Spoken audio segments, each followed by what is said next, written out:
जिन्हें बाबू साहब आपको ये नहीं पता कि आपकी शेखावाटी की राजनीतिक व्यक्तित्व क्या है, आपकी शेखावाटी की राजनीति क्या है, आपको इसका एक तजुर्बा नहीं है, उन्हें वो सांसद बनाते हैं। मैं आजकल सुनता हूँ कि आप मुख्यमंत्री की दौड़ में हैं। मेरे दादा तो नहीं है। आपकी और हमारी लड़ाई क्या थी? आप मुख्यमंत्री की दौड़ में हैं साहब, मेरे दादा नहीं। गजेंद्र सिंह जी बाबू साहब, जब राजस्थान के मुख्यमंत्री अशोक जी गहलोत के बेटे वैभव गहलोत आपके सामने सांसद का चुनाव लड़ रहे थे, जिस समय राजस्थान के सभी मंत्री और विधायकों ने जोधपुर में प्रचार के लिए लाइन लगा रखी थी और मुख्यमंत्री जी के बोलने के बावजूद कि आप जोधपुर जाइए प्रचार कीजिए, इसके बावजूद कि 2013 में वैभव जी हमारे चुनाव प्रचारों में आए थे, हमारे लिए वोट मांग के गए थे। इन चीजों को नजरअंदाज रखते हुए दादा जोधपुर नहीं आए, वो भंवर जितेंद्र सिंह जी के प्रचार में अलवर गए थे। मैंने जो पूछा जब आप जोधपुर क्यों नहीं जा रहे, तो उनका जवाब मुझे ये था कि नंबर 1 भंवर जितेंद्र सिंह जी मेरे अजीज दोस्त हैं, और रही बात जोधपुर की तो गुड्डा गोरजी और गुड्डा मेहरोली एक परिवार है, हम राव शेखा के वंशज हैं और गजेंद्र सिंह जी तेरे बाबू से लगते हैं।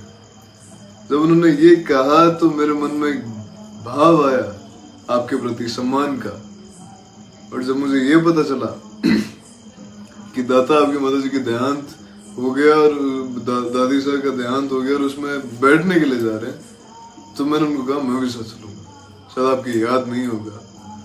जब आप यहाँ पधारे तो आपने स्टेटमेंट दिया कि ये बिना बंदे के लोटे हैं, तब जिस जाट महासभा को खुश करने के लिए आपने स्टेटमेंट दिया, जिन लोगों से हमारी फाइट है वहां पर, उनको खुश करने के लिए जो आपने स्टेटमेंट दिया,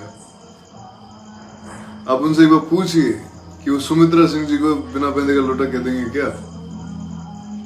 सुमित्रा सिंह जी के बारे में आपको थोड़ा बताना चाह रहा हूँ।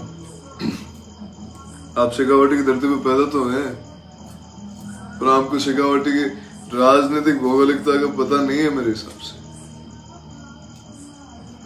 सुमित्रा सिंह जी कांग्रेस से कई बार एमएलए रही, परिस्थितियां बदली, फिर लोकदल में गए, लोकदल से एमएलए बनी, फिर परिस्थितियां 1990 में बदलती हैं, वे जनता दल में जाती हैं, वहां से एमएलए बनती है और भैरू सिंह जी की सरकार में ऊर्जा मंत्री बनती है। फिर 2003 के अंदर बीजेपी सरकार में विधानसभा स्पीकर बनती है। फिर जब समय वापस यूटर्न मारता है तो फिर कांग्रेस में विलय होता है।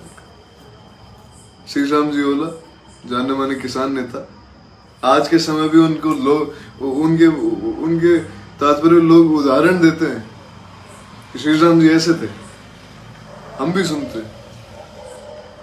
कांग्रेस में कई बार मंत्री रहे, उसके बाद में कांग्रेस का दामन छोड़ तिवारी कांग्रेस का हाथ थमा, जिसमें देवगौड़ा की केंद्रीय सरकार के अंदर, केंद्र में जब सरकार थी उसमें सेंट्रल मिनिस्टर बने, फिर इंडिपेंडेंट एमपी बने, फिर कांग्रेस में उनका आगमन हुआ, मनमोहन सिंह जी की कैबिनेट में वो मंत्री रहे। ऐसे 20 उदाहरण मैं आपको सीकर के दे सकता हूं, ऐसे अनगिनत उदाहरण आपको शेखावाटी के दे सकता हूं। जब भी शेखावाटी से जुड़े किसी जननायक ने पार्टी विशेष को छोड़ने का या फिर इंडिपेंडेंट चुनाव लड़ने का फैसला किया है, तो वो उनकी जनता के हित के लिए, उनके लोगों के हित के लिए, उनके लोगों के विकास के लिए ये फैसले किए, और इन फैसलों का साथ हमेशा उनकी जनता ने उनका दिया है। आज उसी का परिणाम ये है कि उन लोगों को हम याद करते हैं। और मैं आपको बताना चाह रहा हूं कि जब मैं आपके बारे में जानकारी कर रहा था, तब मुझे पता चला बाबू साहब कि आपका जन्म 1967 में हुआ है और आप 55 साल के हैं। और तब मुझे एहसास हुआ कि आपने आपकी जिंदगी के जो कागजों में आपने 55 साल की जो आयु आपने दिखा रखी है, आपने आपकी जिंदगी के 55 साल व्यर्थ कर दिए, वो वेस्ट हो गए। और मैं अपने आप को आभारी मानता हूं। एक 17 साल का लड़का, मैं 12वीं का छात्र हूं, और मैं आपको ये राजनीतिक ज्ञान दे रहा हूं आपके गृह जिले और आपके गृह शेखावाटी के बारे में। आप वहां के बेटे हैं, मैं वहां का बेटा हूं, और एक 17 साल का लड़का आपको ये ज्ञान दे रहा है। तो मेरे हिसाब से तो आपके जो राजनीतिक करीब 2 बार के सांसद, केंद्र में मंत्री, आपको मुझे ज्ञान देना पड़ रहा है। आपको तो राजनीतिक सब, आपको तो ये जो जिंदगी के जो वर्ष आपने जो बिताए हैं व्यर्थ है। और मैं आपको ये बताना चाह रहा हूं कि जिस विधानसभा कॉन्स्टिट्यूएंसी जोधपुर से आप, जिस लोकसभा कॉन्स्टिट्यूएंसी जोधपुर से आप आते हैं, उसमें 5 लाख से ज्यादा राजपूत मतदाता है। और भला हो उन भोले वाले लोगों का, उन सीधे लोगों का, कि आपके जैसे व्यक्तित्व को, जिसे ये नहीं पता, जिन्हें बाबू साहब आपको ये नहीं पता कि आपकी शेखावाटी की राजनीतिक व्यक्तित्व क्या है, आपकी शेखावाटी की राजनीति क्या है, आपको इसका एक तजुर्बा नहीं है, उन्हें वो सांसद बनाते हैं। और मैं बताना चाह रहा हूं आपको, जिस दिन को राजपूत आपके सामने खड़ा हो गया जोधपुर से, तो राजनीति करने वाले लोग आपको ढूंढते रह जाएंगे। कि गजेंद्र सिंह जी भी हुआ करते थे, गजेंद्र सिंह जी सांसद हुआ करते थे। और मैं आपको बताना चाह रहा हूं, 2008 की बात है, हमारे बारे में थोड़ा सा राजनीतिक ज्ञान देना चाह रहा हूं, मेरे दादा के बारे में। शायद आपको नहीं है,